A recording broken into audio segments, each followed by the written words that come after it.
اللہ کے رسول علیہ السلام حج سے واپس تشریف لے گئے۔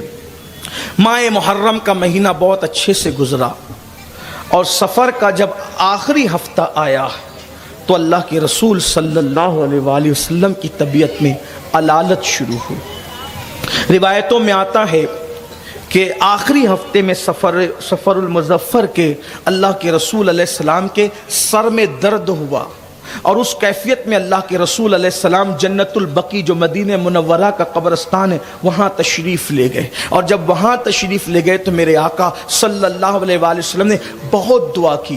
ساتھ جانے والے صحابی کہتے ہیں حضور نے اتنی دعا کی، اتنی دعا کی، اتنی دعا کی، اتنی دیر تک ان کے لیے، بقیع والوں کے لیے دعا کی۔ وہ صحابی کہتے ہیں میں تمنا کر رہا تھا کہ میں بھی اس میں دفن ہوتا تاکہ حضور کی دعا میں میرا بھی حصہ ہوتا۔ اتنی دیر تک دعا فرمائی، اور جب درمیان میں یوں بھی ہوا کہ جب آیہ کریمہ نازل ہوئی الیوم اکملت لکم دینکم واتممت علیکم نعمتی وردیت لکم الاسلام دینا، اللہ پاک فرماتا ہے محبوب ہم نے تمہارے لیے تمہارا دین مکمل کر دیا، اور اللہ دین اسلام دے کر تم سے راضی ہو گیا۔ اللہ کے رسول علیہ السلام پہ جب یہ آیت نازل ہوئی تو اللہ کے حبیب علیہ الصلاۃ والتسلیم نے صحابہ سے فرمایا لوگو، اللہ نے اپنے ایک بندے کو یہ اختیار دیا، اللہ نے اپنے بندے کو یہ اختیار دیا، چاہے وہ زمین پر رہے چاہے وہ رفیق اعلیٰ سے ملاقات کرے۔ جب یہ بات سنی تو صدیق اکبر رو پڑے۔ یاد رکھنا اللہ کے رسول سے جس کو جتنا تقرب ہوتا ہے حضور کی باتیں اس کو اتنی زیادہ سمجھ میں آتی ہے، یہ بات اچھی طرح ذہن میں ہونی چاہیے۔ اللہ اکبر۔ جس وقت تو آقا نے فرمایا صدیق اکبر کی آنکھوں میں آنسو، داڑھی آنسوؤں سے تر، ہچکیاں لے لے کر کے رو رہے ہیں، تو حضرت فاروق اعظم نے ایک سخت جملہ فرمایا کہ ان کو کیا ہو گیا؟ انہوں نے دوسرا جملہ کہا، میں صرف اس کو میں مفہوم کے طور پر جو ہے وہ پڑھ کر آگے گزرنا چاہتا ہوں، اصل جملہ دوسرا ہے۔ انہوں نے غصے میں کہا ان کو کیا ہو گیا؟ حضور علیہ السلام اتنی اچھی بات کر رہے ہیں، کیا پیاری بات کر رہے ہیں کہ اللہ نے ایک بندے کو اختیار دیا کہ وہ دنیا میں رہے یا رفیق اعلیٰ سے ملے، تو اس نے رفیق اعلیٰ سے ملنا پسند کیا۔ فاروق اعظم نے جب کہا تو صدیق اکبر نے کہا عمر، جس کو موت و حیات کا اختیار ملے وہ اللہ کے رسول کے سوا اور کون ہو سکتا ہے؟ محبوب کبریا کے سوا اور کون ہو سکتا ہے؟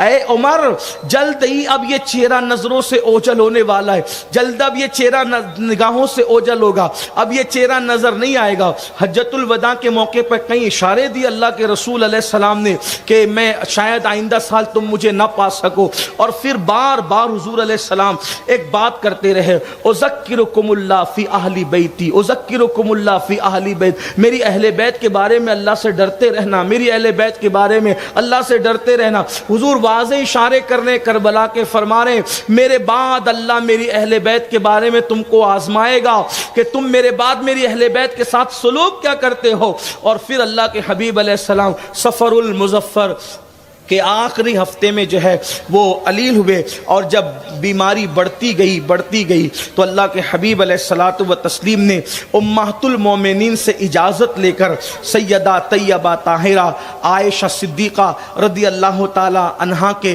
حجرے میں قیام فرمانا گوارا کیا۔ اللہ اکبر۔ پھر آقا کریم صلی اللہ علیہ وآلہ وسلم حجرے رسول میں رہے، تقریباً 15 دن یا 16 دن تسلسل کے ساتھ اللہ کے رسول پر جو ہے وہ بیماری رہی اور مرض وصال میں رہے۔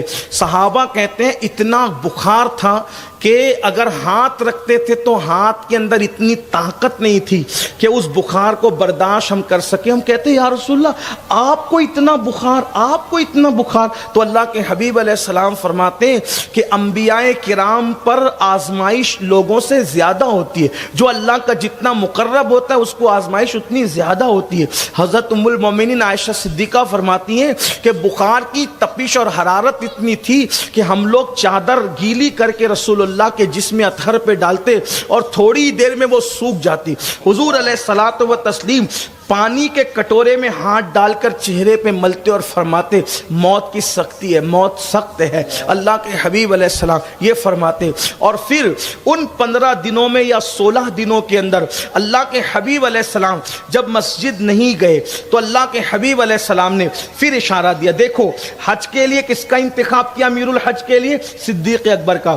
اب نماز کی باری آئی تو آقا علیہ السلام فرماتے ہیں کہ جاؤ اور ابو بکر سے کہہ دو کہ وہ میرے مصلی پر نماز۔ حضور علیہ الصلوۃ والتسلیم کی علالت بڑھی، اور پھر ایک وقت وہ آیا کہ اللہ کے رسول علیہ السلام نے فرمایا کہ بلال جاؤ اور جا کر مدینے کی گلیوں میں اعلان کر دو آج اللہ کے رسول آخری خطبہ دیں گے، اللہ کے رسول علیہ السلام آج آخری خطبہ دیں گے۔ ہائے ہائے ہائے، جب یہ بات بلال نے سنی، حضرت بلال سے کہا جا رہا ہے دیکھو تو صحیح، آخری خطبہ حضور کا آخری خطبہ، حضور آخری خطبہ بلال نے سنا، میں ہچکیاں بن گئی، حضور آخری خطبہ، ہاں بلال جاؤ اعلان کر دو مدینے کی گلیوں میں۔ جس نے سنا اپنے بیگانے نے رو پڑے، لوگ دل پکڑ لیے، کام چھوڑ کے مسجد میں آئے۔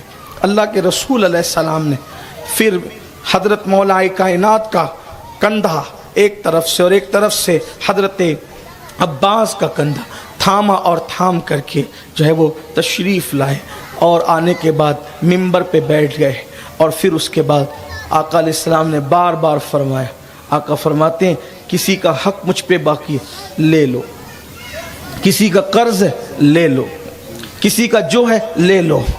میں اللہ کے یہاں اس حالت میں جانا چاہتا ہوں کہ کسی کا کوئی بوجھ مجھ پر نہ، یہاں دینا آسان وہاں دینا مشکل۔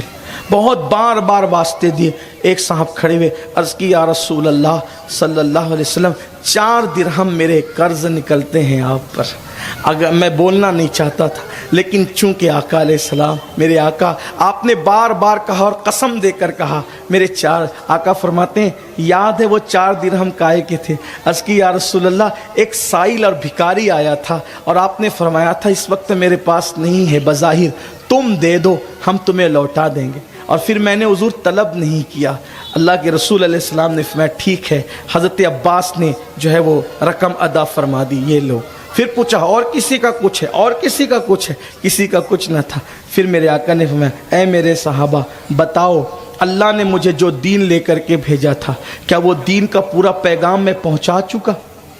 میں نے پورا دین پہنچا دیا، میں نے کوئی کوتاہی تو نہیں کی؟ صحابہ گھٹنوں کے بل کھڑے ہو گئے، آواز بلند ہوئی یا رسول اللہ ہم گواہی دیتے ہیں آپ نے اللہ کا دین ہم تک پہنچایا، کچھ نہیں چھپایا۔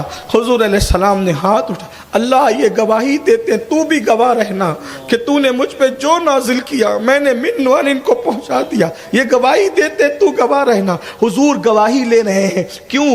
اے لوگو دین میں نے تم تک پہنچایا، جیسا کہ مجھے اللہ نے دیا میں نے تم تک پہنچایا۔ اب مطلب کیا؟ تم کو میں نے دیا، تم آنے والوں کو ویسے ہی دینا، ان کو تم نے دیا، پھر وہ اگلے، پھر وہ اگلے، پھر وہ، یعنی قیامت تک یہ دین پہنچانے کا سلسلہ چلتا رہے تاکہ دین کبھی ختم نہ ہو۔ آپ سے پوچھتا ہوں مرنے سے پہلے اس پوزیشن میں ہو؟ مرنے سے پہلے اس پوزیشن میں ہو کہ رسول اللہ نے صحابہ کو، صحابہ نے تابعین کو، تابعین نے تبع تابعین کو، تبع تابعین نے مجتہدین کو، مجتہدین نے اولیاء کاملین کو، اولیاء نے ہمارے مرشدوں کو جو دین ہمیں دیا وہ ہم نے اپنے بچوں کو وہ دین دیا ہے اس پوزیشن میں؟ کتنے باپ ہیں جو یہ کہہ سکتے ہیں کہ میرے بیٹے کو 5 کلمے میں نے سکھائے، ایمان مجمل ایمان مفصل میں نے سکھائے، نماز پڑھنا میں نے سکھایا، وضو کرنا میں نے سکھایا، عقائد میں نے سکھائے، فرض علوم میں نے سکھایا۔ شریعت میں ہے کتنے لوگ حضور علیہ السلام یہ ذمہ داری کا احساس دلا رہے ہیں، اے اللہ یہ گواہی دیتے تو بھی گواہ ہو جا میں نے دین فگاں بلند بھی۔ صحابہ تڑپ تڑپ کے اب یہ چہرہ نظر نہیں آئے گا، آخری خطبہ ہوا اور پھر اللہ کے رسول علیہ السلام صحابہ کرام میں مولا کائنات اور جناب فضل کا سہارا لے کر پھر واپس تشریف لے گئے بظاہر، اور اللہ کے حبیب علیہ السلام کی بیماری میں اضافہ ہوا۔ ام المومنین سیدہ عائشہ صدیقہ فرماتی ہیں کہ حضور علیہ السلام کا سر انور میری گود میں تھا، میں تکیے سے ٹیک لگا کر کے بیٹھی ہوئی تھی۔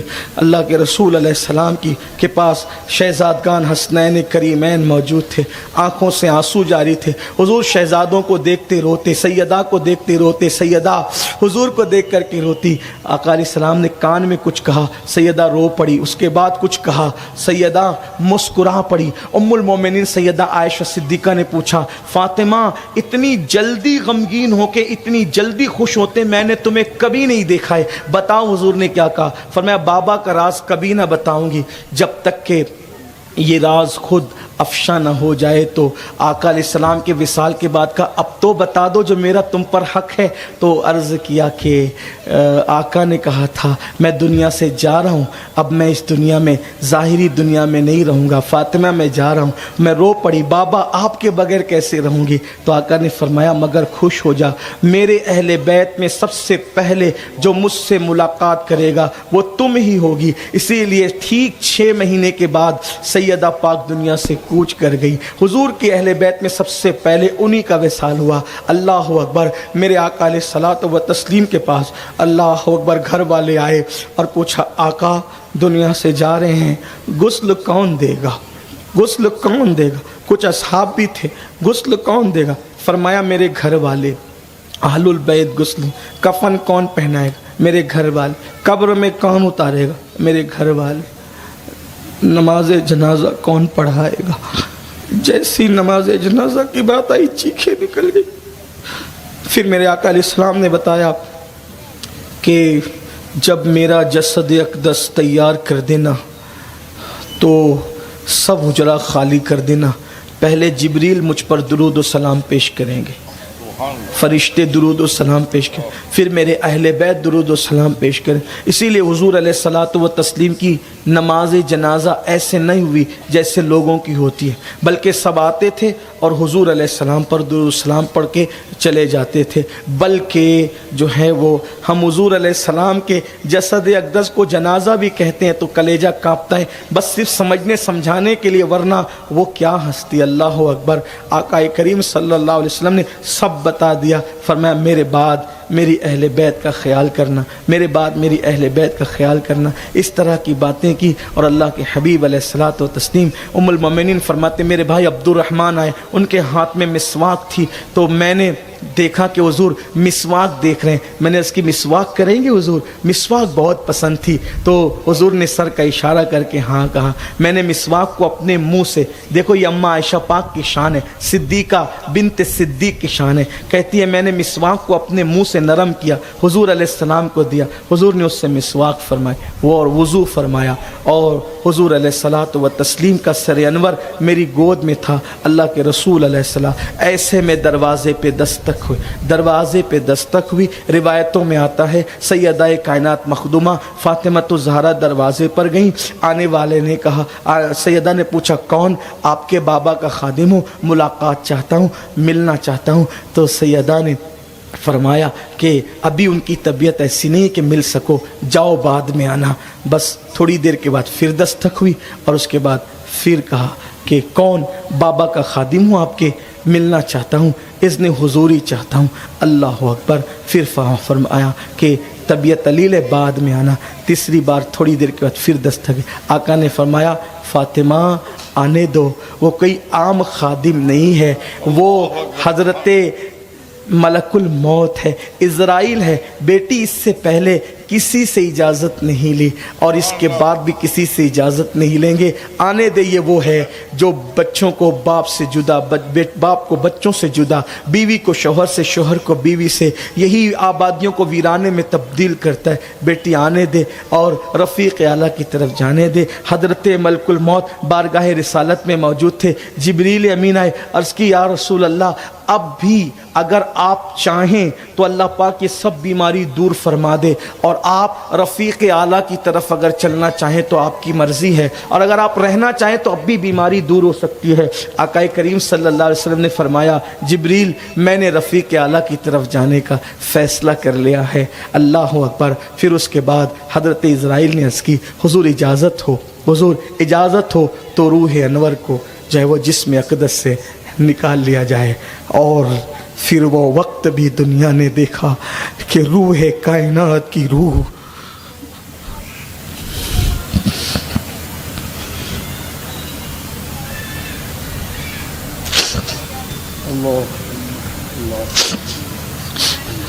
دنیا نے وہ وقت بھی دیکھا, روح کائنات کی روح جسد انور سے پھر قبض کر لی گئی اور رفیق اعلیٰ کی طرف 3 جملے کہتے ہوئے تشریف لے گئے. ایک جملہ یہ تھا اپنی بیویوں کا, خادم اور غلاموں کا خیال کرنا. بیویوں کا، خادم اور غلاموں کا خیال کرنا دوسرا جملہ تھا۔ دوسری بات تھی نمازوں کی پابندی کرنا، نمازوں کو ضائع مت کرنا، اور تیسری بات اللہ کا نام تھا اور رفیق اعلیٰ کی طرف روانگی تھی۔ اور پھر دست مبارک جو ہے وہ کی طرف سر انور آیا، اور پھر ایک کوہرام تھا، ایک کوہرام، بات ختم کرتے کرتے ایک کوہرام تھا۔ سیدہ کائنات آج ان کے والد بزرگوار دنیا سے کوچ کر گئے، گویا کہ عرف عام میں کہیں تو مخدومہ کائنات آج یتیم ہو گئی، آج مخدومہ کائنات یتیم ہو گئی۔ آج حسنین کریمین کے سر سے ظاہری طور پر نانا کا سایہ اٹھ گیا۔ فاروق اعظم تلوار نکال لی، فاروق اعظم جس نے کہا محمد الرسول اللہ دنیا سے کوچ کر گئے اسے مار ڈالوں گا، قتل کر دوں گا۔ جیسے موسیٰ طور پہ گئے تھے اور واپس آئے ویسے وہ بھی واپس آئیں گے۔ عثمان غنی زبان بند ہو گئی، منہ نہیں کھلتا، کیا کہیں، کس کو کیا کہیں، جیسے کچھ لوگ غم میں اتنے ڈوب جاتے زبان نہیں۔ عثمان غنی کی کیفیت یہ ہو گئی، حال یہ ازواج پاک کی آنکھوں میں آنسو ہے۔ صدیق اکبر اللہ اکبر رو رو کر بےحال، مولا کائنات رو رو کر بےحال، بلال حبشی سسکیاں نکل رہی، جنات کے رونے کی آواز آ رہی، مدینہ منورہ میں جنات رو رہے ہیں، جانوروں پر صدمہ ہے، صحابہ بے چین اور بے قرار ہیں، کوئی کسی کا پرسان حال سننے والا نہیں۔ اس وقت کتنا کیسا وقت تھا لوگوں، جب آپ نے انبیاء، جب آپ نے سید الانبیاء، ان کی آل، ان کے اصحاب کی قربانی سنی، یہاں اب دیکھو دین کتنا خطرے میں ہے۔ نئے نئے قبیلے جو مسلمان ہوئے تھے اسلام کی ترقی دیکھ کر وہ پھر سے کافر ہونے لگے کہ اگر محمد اللہ کے رسول ہوتے تو وہ کیسے دنیا سے چلے جاتے، ان کا انتقال کیسے ہوتا، ان کا وصال کیسے ہوتا، وہ مرتد ہونے لگے۔ لوگوں کا حال یہ ہوا، اس وقت توجہ کرنا، 2 مرتبہ دین پر وقت آیا، یہی کربلا ہے۔ 2 مرتبہ دین پہ وقت آیا جب کشتی ڈگمگانے لگی۔ ایک وقت رسول اللہ کے وصال کا وقت تھا جب فاروق اعظم جیسی ہستی ہوش کھو رہی ہے، عثمان غنی جیسی ہستی ہوش کھو رہی ہے، اس وقت صحابہ ہوش کھو رہے، رو رہے، آنسو بہا رہے۔ اس وقت کون سا مرد تھا جس نے ان سب کو اکیلے سہارا دیا؟ تو صحابہ کہتے ہیں اس وقت افضل البشر بعد الانبیاء بالتحقیق صدیق اکبر منبر پہ چڑھے۔ فاروق اعظم لوگوں کو کہہ رہے تھے حضور کا وصال نہیں ہوا، وہ آئیں گے واپس۔ صدیق اکبر باہر آئے، حضور کی پیشانی چوم کر، حضور علیہ السلام کو سوتی کپڑا جو وہ اڑا دیا گیا تھا، صدیق اکبر آئے، حضور کو دیکھا، پیشانی چومی اور کہا اللہ آپ ظاہری حیات میں بھی جو وہ مشکبار تھے اور آپ مہکتے تھے، اور بعد وصال بھی آپ مہک رہے یا رسول اللہ۔ اور صدیق اکبر پھر آئے، کہا عمر میری بات سنو۔ عمر نے کہا، سید فاروق اعظم نے کوئی بات نہیں سنی۔ دوسرے صحابہ کو کہا کہ میری طرف آؤ۔ سارے صحابہ فاروق اعظم کی طرف متوجہ ہونے کی وجہ صدیق اکبر کی طرف آئے، اور آپ منبر پہ کھڑے ہو کے فرمایا وما محمد الا رسول قد خلت من قبلہ الرسل۔ یہ آیہ مبارکہ پڑھی اور اخیر تک شاکرین تک پڑھی آپ نے کہ محمد تو اللہ کے رسول ہیں، اگر وہ شہید ہو جائیں یا دنیا سے کوچ کر جائیں تو کیا تم لوگ الٹے پیر پلٹ جاؤ گے اللہ کا دین چھوڑ کے؟ صدیق اکبر نے فرمایا لوگو اگر تم محمد کی عبادت کرتے تھے تو جان لو کہ محمد الرسول اللہ دنیا سے تشریف لے گئے، اور اگر تم اللہ کی عبادت کرتے ہو تو اللہ حی و قیوم ہے اور وہ ہمیشہ باقی رہنے والا ہے، اور اس کی ذات ہمیشہ باقی رہنے والی ہے۔ صحابہ کہتے ہیں ایسا لگتا تھا جیسے یہ آیت ہم نے پہلی مرتبہ سنی، اور پھر اس کے بعد اللہ اکبر، صحابہ کو یقین ہو گیا کہ اللہ کے رسول دنیا سے تشریف لے گئے، کیونکہ اللہ نے حضور کے جانے سے پہلے حضور کے جانے کا حال بیان فرما دیا اس آیت میں، وما محمد الا رسول قد خلت من قبل الرسل۔ صحابہ کو یقین ہو گیا حضور کا وصال ہو گیا۔ پھر اس کے بعد اب صحابہ